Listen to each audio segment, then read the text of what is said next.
what are the things we are going to study today? Let us start. Now, the main learning objectives of today's lesson are animal tissues. So animal tissues we all know. Now here we will be studying in a bit details. We all know that animal tissues are epithelial tissue, muscular tissue, connective tissue and nervous tissue. So today we are going to learn only about this epithelial tissue, different parts. So there also we are having many different parts, that is squamous epithelial tissue, cuboidal epithelial tissue, columnar epithelial tissue, ciliated epithelial tissue and stratified epithelium. So these are the 5 main parts of epithelial tissue. So first one, the squamous epithelial tissue, cuboidal epithelial tissue, columnar epithelial tissue, ciliated epithelial tissue and stratified epithelium. So let us start with the first part, that is the squamous epithelial tissues. Epithelial tissue. Now here what does this term epithelial tissue means? Now it has come upon from a Greek word epi, means upon, and thalio means to grow. So what is it? What is exactly an epithelial tissue?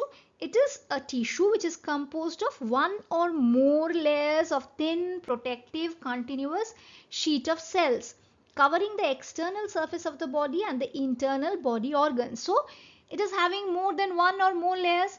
They are either protective or continuous sheet of cells. They are covering the external surface of the body as well as the internal body organ. So where is it actually located?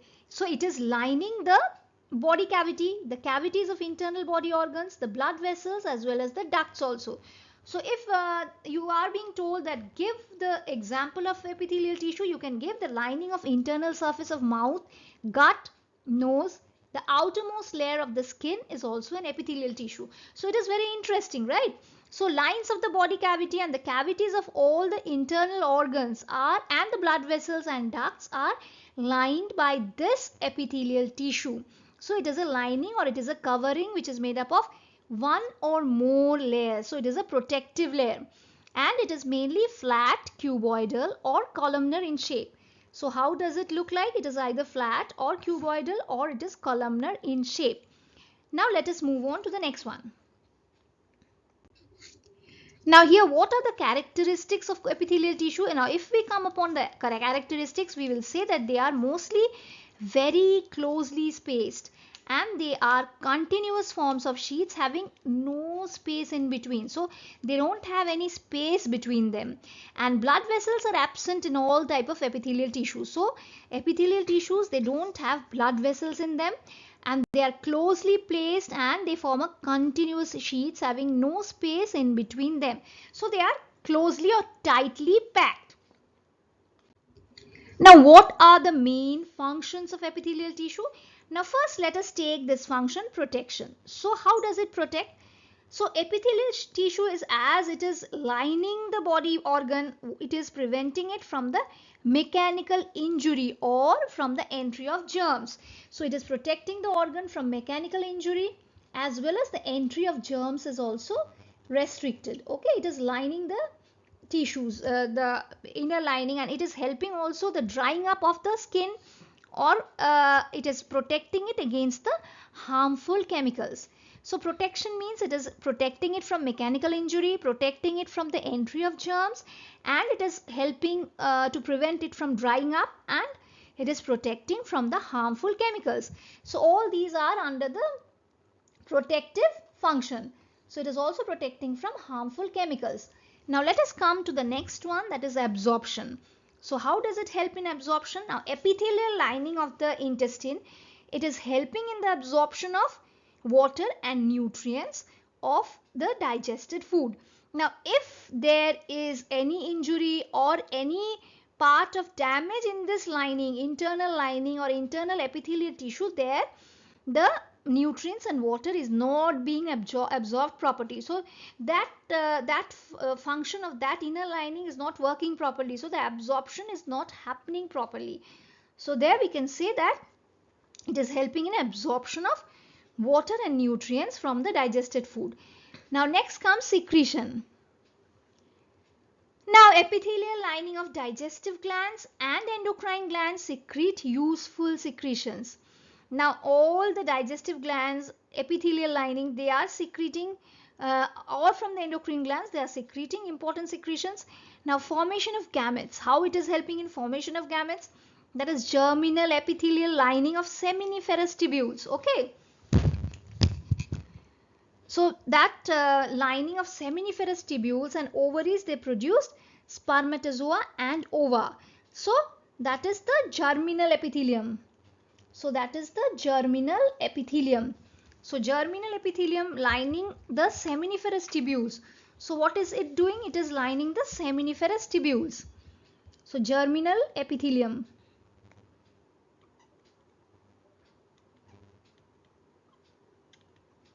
So it is lining the, we can say that it is lining the seminiferous tubules. So and we can say that ovaries also, same thing, ovaries also, they'll help in producing the sperms as well as the ova. They are helping in formation of sperms and the ova. Now what are its sensory functions?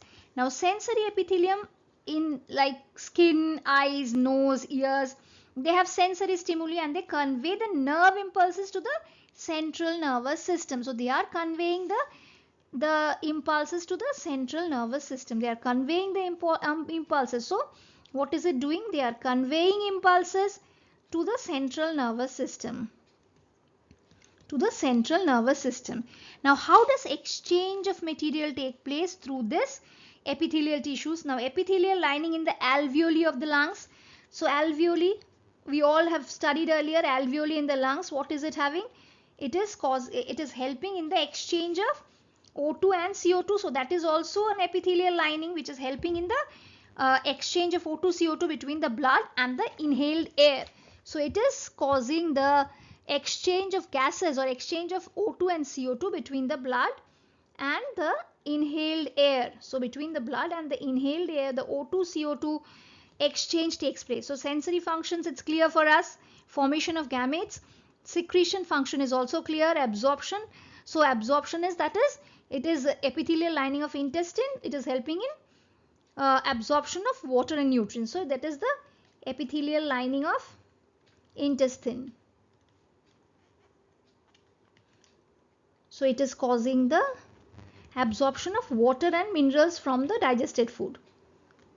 So it is causing the water and minerals absorption from the digested food. And protection, we are all clear about that mechanical injury it is preventing the entry of germs, it is preventing from drying up, as well as it is preventing from the harmful chemicals. So is it clear to everyone? Now we will move on to the next one. Now the first part of this epithelium, types of epithelium, when we are coming to epithelial tissue, the first part is that the squamous epithelium. So let us see this diagram first. Squamous epithelium, how does it look like? It is formed of flattened polygonal cells. Now you can see these cells over here, they are flattened and they are polygonal in structure, which are very much closely fitted to each other. We can see that there is no space in between and they almost look like a tiles in a mosaic floor. So if you see the diagram, if you follow the diagram, you can see that they are flattened polygonal cells which are closely fitted together like tiles in a mosaic floor. And these cells lines the blood vessels, the lymph vessels in the Bowman's capsule, lining of the mouth and the nasal cavities and the alveoli of lungs. So these cells, the location of these cells are blood vessels, lymph vessels in Bowman's capsule, lining of the mouth and nasal cavities and alveoli of the lungs. Now what is it functioning as? What is the function? So its function is to protect the underlying parts from mechanical injury, the invading or the entry of germs and drying up. So it prevents the drying up of the mouth, it prevents the drying up of the nasal cavities as well as the alveoli of the lungs. So it is having a protective function, that is, it is protecting the underlying parts from mechanical injury, germs and drying up. So this is the squamous epithelial cells, and the structure you can see with polygonal flattened cells and which are closely fitted together like tiles in a mosaic floor. So is it clear for everyone? If you are having any queries, any doubts, please do write in my comment box so that I can clear it up in the next episode. Now let us move on to the next part. Now next comes the cuboidal epithelium. So as the name suggests, you can see that these are made up of cuboidal cells. See the diagram, the cells are cuboidal and which are made up of more or less square shaped cells. See the cells, these are more or less square shaped cells. So cuboidal, right? Like a cube they look like. And that they are almost equal in height and width and they look polygonal in shape. So they are almost equal in shape and this height as well as equal in height and width. They look polygonal in shape. Now nucleus is round in shape. Nucleus, you see that all the nucleuses are round in shape. The nucleus is round in shape and present, they are mainly they are present in the kidney tubules, the sweat glands and the salivary glands, and where it is providing the mechanical strength. So its function is to provide mechanical strength. So this is the function. The function of cuboidal epithelium or cuboidal cells are to provide mechanical strength to the kidney tubules, the sweat glands and the salivary glands. So cells we have told they are already square or cuboidal in shape. They look more or less equal and they have the equal height and width and they are having round shaped nuclei, that is right, they are lying in the center of each cell. So their nuclei is round shaped and it is positioned at the center of each cell. Now here comes the columnar epithelium next to the cuboidal epithelium. So columnar epithelium, so there we can see that the columnar epithelium here the it is columnar means actually pillar like. Now these cells you can see they are long tall pillar like brick cylindrical cells. Now brick like cylindrical cells long. Now just follow the diagram and please try to learn this diagram. So if you are learning it through diagrams, it will be easier for you to recall the different types of cells as I have given you in the diagrammatic manner with notes. So tall pillar like and brick like cylindrical cells lying side by side. Now these cells are much taller than they are wide. So you can see the width is less but the length is more. Okay, so their nuclei lies in the basal part. So nuclei is lying mainly in the basal part, not in the upper part. So nuclei is lying mainly in the basal part, and where are they located? They are found in the inner lining of the stomach, intestines, where the absorption and secretion takes place. So these cells are mainly responsible for the absorption and secretion, and they are found in the inner lining of the stomach. So they are tall cells, they are having the nuclei at the basal part, they are much taller than they are wide, and these tall cells are mostly like brick like cylindrical cells like side by side. Now next let us move on to the glandular epithelial cells. So glandular epithelial cells, what are these? These are also a type of columnar epithelial cells and they contain large sized and they secrete mucus. They are consisting of large sized cells and they are found where? Mainly in the mucous membrane of the stomach, intestine and rectum. So as they are found in the mucous membrane, they should have mucus cells also. So mucus cells are present in this glandular epithelial cells and they are folded inward and they form tubular hollow glands such as sweat glands, tear glands and liver. So they are actually, they form the main hollow glands, the tubular glands such as sweat glands, tear glands and they form the liver. So these cells, what they are having, see glandular epithelial cells, they are having microvilli on the top, small villi. They are having mucus cells, they are having cytoplasm, goblet cells are present here, nucleus is present, cell membrane. Then these are absorptive cells which helps in the absorption, and last is the basement membrane. So they are large size cells which are secreting mucus. So just make it clear with the help of diagrams so that go to your whatever textbook you are following, please go through it and study. Next comes the ciliated epithelium. Now as the name suggests, these cells have cilia. Ciliated epithelia means they are having cilia. So cilia are thread-like structures. You have studied earlier also. This is in 9th. So in previous classes also you have studied what is cilia. So they are thread-like structures and free at one end, and another end it is fixed to the cell. And they keep on moving, constantly lashing and moving the material entering the organs. Now these cells may be cuboidal or columnar in shape. Okay, so this is ciliated epithelium. Now ciliated epithelium are also of two types, like cuboidal as well as columnar. Is it clear? So cuboidal cells, which are like having the free surface, it lines the certain parts of urinary tubules. So cuboidal epithelium, we can say that they are lining certain parts of urinary tubules.